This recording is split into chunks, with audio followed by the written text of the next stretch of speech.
our technology, but I want to say good morning. Did you turn that on? Today we wanted to talk about strength, obviously taken from our daily word.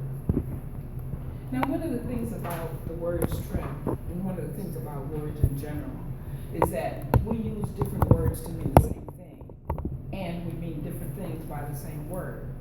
It's a miracle that we can all communicate when you really think about it, because what I'm saying to her, you hear a different way, and you hear a different way too, and you may hear it a different way next week or next year.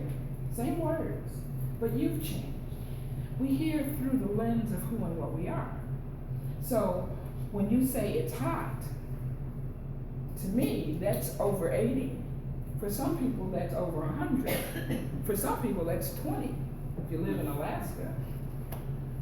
So we all really are seeing different things in the world. We have different worlds. We are all like a little universe in and of ourselves because we see everything through the lens of who and what we are. And who and what we are changes. So what you understood before, you understand differently now. Reading a book that you've read before and you see where you've underlined it or put question marks, and now it's, why did I put that there? I understand that. But you're a different person. And you'll be a different person tomorrow. So when we say strength, some people think that's the same as power. Some people think that is being mighty. But I believe it's none of those things. I believe that strength has to do with your essential nature. One of the things about being strong is that you don't have to feel strong to be strong. A lot of times we feel that the things that we go through in life are just too much. I can't handle it. It's just, I'm overwhelmed. Now, we may not want to handle it. Nobody said that everything in life is going to be ice cream and cake, and that's a good thing because you get mighty sick of it. But those things that we go through are for our good because God is everything, everywhere. And your soul is not interested in whether you're having a good time. You were not invited here to have a continuous party. Now, let's face it, there's good in everything, and you can find a way to spend something good out of it. You know that's what I like to do. We all have things that we have to grow through. But just as when a baby stumbles, you don't say, oh, you're a weak thing, you can't learn. You don't condemn it for that stumble. Neither are we condemned when we stumble, when we don't know quite how to handle something in life. You're not expected to. How are you going to grow if you don't test your muscles? Your spiritual muscles, your emotional muscles, your mental muscles. You remember when you were in school, when you got homework, you got an assignment, you got it after the concept was presented to you. And the purpose of the homework was for you to prove to yourself that you understood it. If you tried to do your homework and you didn't understand it, the next day you brought it to class and said, I need some more help on this. I didn't quite get this part. It wasn't to test you and see were you worthy of understanding long division. It was simply to see, did the lesson penetrate to the point that you could walk away and then use that in your life. And it's the same thing with everything we experience. It's simply to give us a chance to really demonstrate our understanding of these concepts.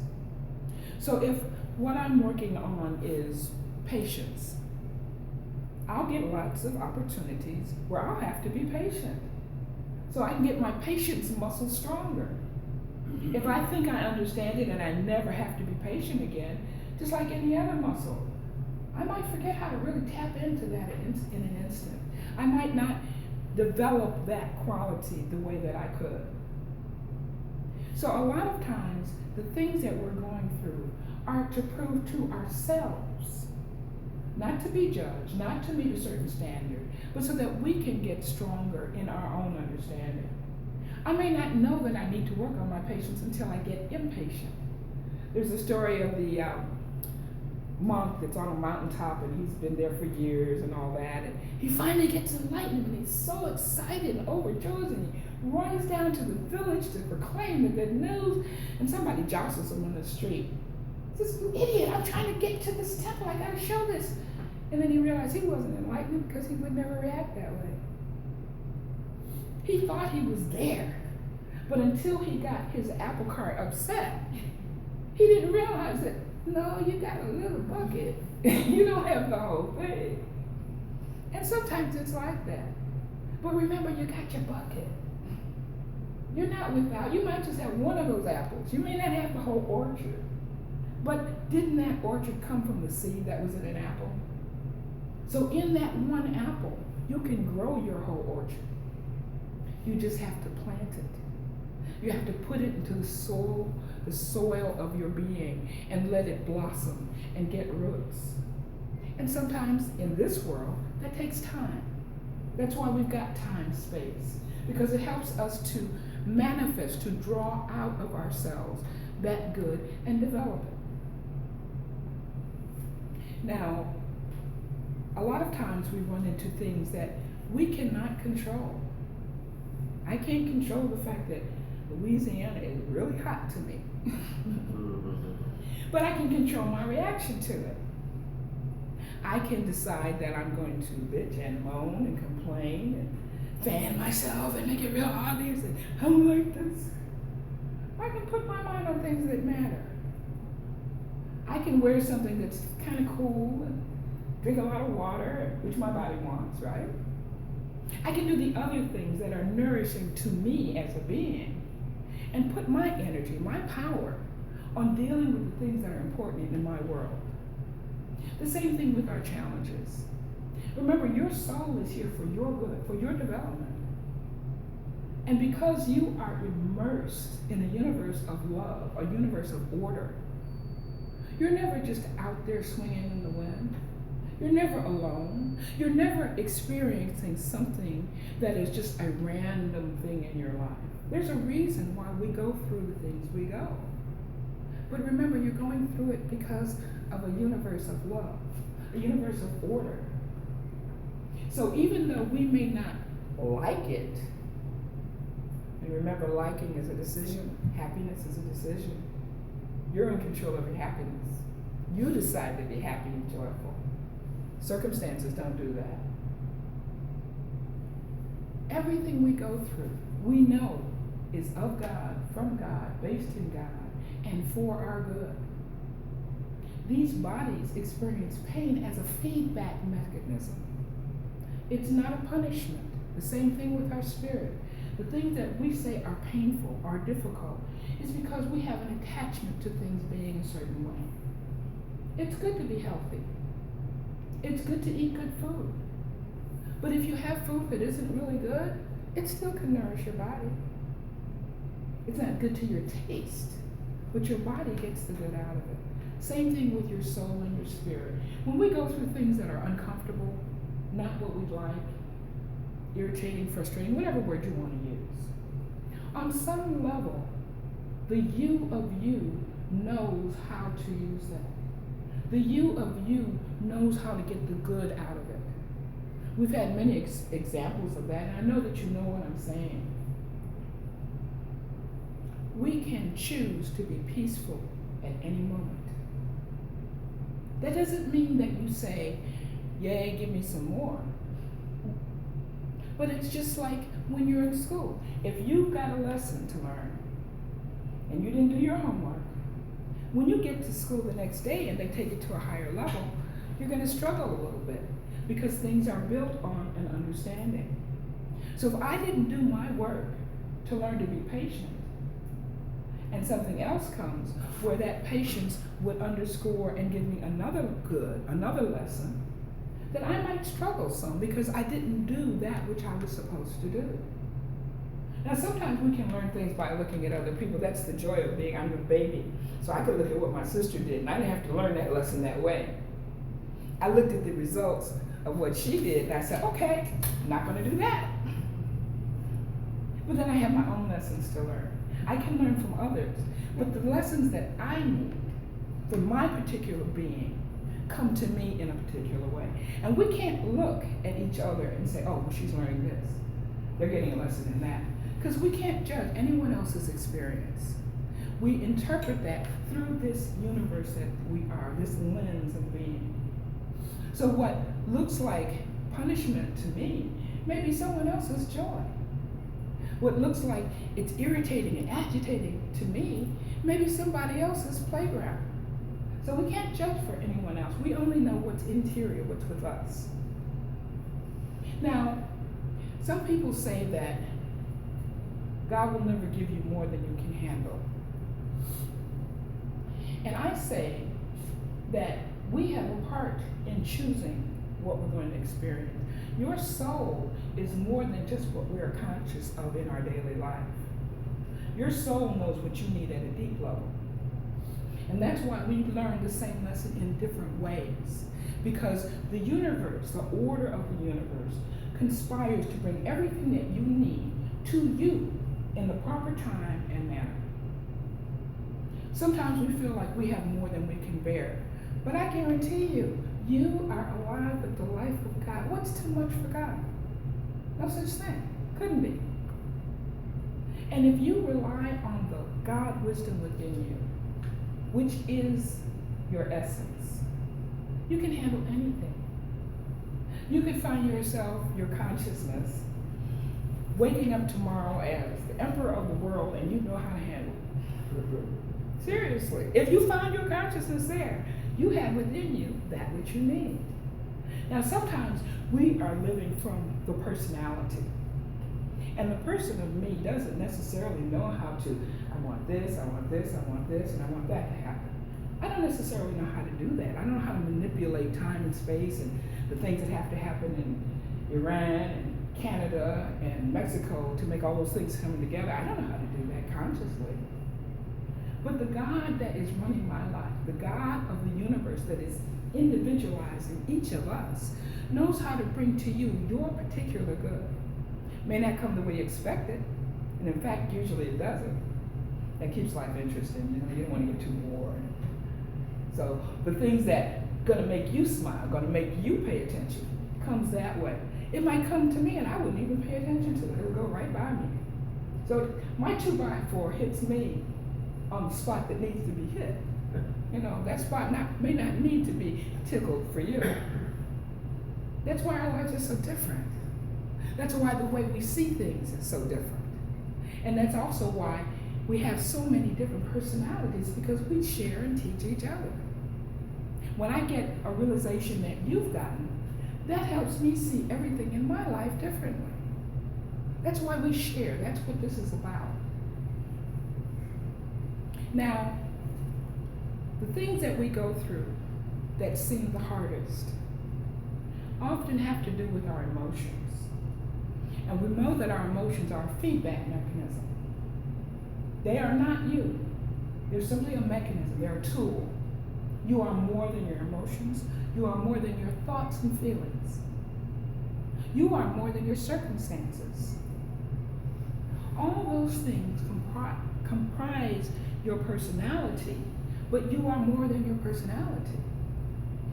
Thoughts and feelings are feedback to let you know how all these parts of you are interacting on both the physical level and the mental and spiritual level. And spiritual, mental, emotional, physical, related, but not the same thing. That's why you can choose to be happy at any time. You can choose to be peaceful in the midst of chaos. Because that is a state that your soul can choose. Your spirit can choose to be peaceful. It's not dependent on this stuff. We're alive with the life of God, and if God is peace and love, then that is what you are, and you have all of that all the time. Not just when you tune into it, it's in there. What is it, ragu? I always get it mixed up and say prego. It's in there. All of that's there already. That's what manufacturers' standard operating equipment, I forget the term. I mean, when they made the specifications, all that was like, oh yeah, you know, like windshield wipers. We were talking about that today, how didn't they used to have the windshield where you could make it clean itself? Remember the guy used to have to cop out and clean the windshield? Now imagine that you're driving your car and you don't know you've got an automatic windshield cleaner. And as you go through life, you get all sorts of things that come at you, and you're trying to see through all these things. You don't know that at a push of a button, you can whisk it away. You feel like you have to wait and get somebody outside of yourself, or yourself to get outside, to clean it and get that stuff out of your way. But you have the power all the time, and just because you don't know you have the power doesn't change that it's there. And it's the same thing with dealing with the stuff in our life. We may feel overwhelmed. We may feel that, why is this coming to me? But your soul wants you to grow and experience your highest and best possibility. And just because you don't know to press that button doesn't mean that you can't. Your capacity is still there. So that's what we're doing. We're in a process of waking up to this magnificently equipped being, this consciousness that can handle anything. Because we're not handling it as one little individual separated from the universe. We're handling it as incarnation, specific, directed, unique incarnations of the One. And God can do anything. God is doing everything. So when we say, I'm not strong, who is the I am we're identifying with? Not the I am, the individual human, but the I am that I am. The God that's alive in you, as you, that makes you who you are. That I am is all, is infinite. Not just real big, infinite, no boundaries. So all that power, all that being is at your fingertips. You have only to tune in. Just like we know that there's all sorts of radio waves, ultra high frequency, and all sorts of things, even our telephones. All these waves are going through the air right now. We're not aware of them because we're not tuned into it. We turned off our cell phone and we chose to put that particular aside. We don't have our TV on, we don't have radios on, but that didn't mean that the energy isn't here. At any moment, you can tune into that. It's free. And that's just like the energy of God. It's everywhere. But they say, lo, I go into hell, and there you are. I go to the depths of the sea, and there you are. Wherever you go, all of God is there. So you can have infinite peace, infinite strength, whenever you tune in. One of the phrases that is helpful for me is the Father within, He doeth the work. When I feel that I'm in a situation that I have no clue what I need to do to get it right, in the beginning, God. I go back to my awareness that God is everywhere present and completely present. It's not like there's one little molecule of God and it's spread across the whole galaxy. All of God is here now in you and always will be. No matter where you are, what you're doing, what you're involved in, all of God is available for you. And you just have to tune into it. Doesn't that sound wonderful? I mean, what freedom is in there? So when I feel I am not strong enough, I remember I am is. I remember that this lens, which is me, is just one expression of this infinity. But the infinity remains. So as I focus my attention as this lens, focus my intention and attention, then just like you can burn paper with a magnifying glass in the sun by concentrating those rays, the rays that simply warm your body, it doesn't burn you, but you can make it start a fire by focusing. So I take the little bit of strength, the little bit of understanding that I have, and I focus it.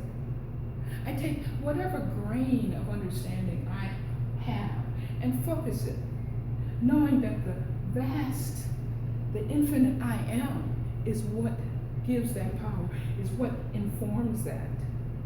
And I allow myself to open and it grows. Now, I may not see it growing, I may not know what's happening, but by focusing first on God, on knowing that that infinity is here for you, you're able to bring the manifestation of that in your life. Things happen in ways that you could not imagine, you could not predict, because divine order includes everything. When we look at the stars, we're part of that infinity. We're not just little people running around on this one little rock, running around one little sun. We're connected to all of this. You're just as essential to Alpha Centauri being itself as you are to your face that you see in the mirror, this body that we inhabit. We're all connected, we're all one. So the infinity of everything has got your back. No matter what you see, no matter what you experience, you're never left alone. You know, everybody's familiar with that poem, Footprints. You know, when you saw one fair, that was when I carried you. But let's be real. What's carrying us all the time? I don't know how to make this body work. I don't know how I put one foot in front of the other. I just do it. In the faith that that earth is going to hold me up. It's not going to have me sink through it or fly off into the cosmos. It's going to be what it's going to be, and I don't worry about that. And if we take that attitude with God in our life, it brings such peace. God is never going to let you down. Never. Couldn't. You're part of God. How could God let God down? Why would that even come up? You know, there is order in the universe, and you are part of that. Everything you experience is part of that. So when we go into these experiences that may or may not be pleasurable, may or may not be what we would have chosen, it's part of the order of the universe, because we are here to expand our understanding. We are here to learn the depths of our being. And if we're just laying on the couch eating bonbons, we'll never know how strong we are. We won't. Yeah. I like chocolate too. We'll never know what we can do. We'll never know the exhilaration of accomplishment, the joy of overcoming, the freedom that we have to imagine and then make that happen. So when something is difficult, rejoice. You're getting a chance to grow. You're getting a chance to learn how strong you really are. You're getting a chance to really see your life in a different way. When you are having those easy times, it's easy to forget the breadth of your being. We see that sweet spot, but you're so much more than that. You give so much more. You matter so much more. And just going through life, you don't see that. What we call a rough spot, that's where the growth is. That's where you really get to see that good stuff, because it's all there. But it's in the extremities that you can look back and see that. And over here you can see that. But if I'm just here, I'm missing all of that. I'm not seeing all the connectedness, all the coincidences, the serendipities. I'm not seeing how connected we are. I'm not seeing how the different things in my life manifest for the good of everyone, including myself. So those things that we say, well, if it doesn't kill me, it'll make me stronger. Well, killing is not the point. If it's going to kill anything, it's going to kill those doubts. Let it kill that part of you who thinks you can't. Let it kill that part of you who thinks that you're an individual with nothing supporting you. Let that be which dies. But remember that when you say, if it doesn't kill me, it makes me stronger, that includes the good parts. That includes the parts that you think are fun. That's making you stronger too. Strength is not just about struggle. When a plant grows, it may have sand to go through, it may have concrete to go through. The plant just knows to grow. And that's how our spirits are. It just knows to grow. And it will grow no matter what you're going through. Your good is. And it's yours. It's not somebody else's. It's yours. And no one, nothing can take that from you. Nothing can interfere with that except you. And that's by closing yourself and saying, I'm not doing it. I'm not going there. I don't want to deal with that. So all the good that's behind that experience, if you don't want it, it'll just sit there. But if you really want to be all you can be, and I have to tell you, even if you don't, your soul does, so deal with it. You're going to get opportunities to get stronger. But what we call strength is just a manifestation of what is. Your strength already is. Whether we realize it or not, we're strong with the strength of God. We are infinitely strong because our I am is centered in the infinite. So know that. Good times, bad times, mixed times, whatever word you want to put on, those are just adjectives. But the reality of you is that you are a particular expression of God. All of God. That's all wisdom. That's all knowing. That's all strength, all love. And that will never change. It's up to you how you want to manifest it. Namaste. Namaste.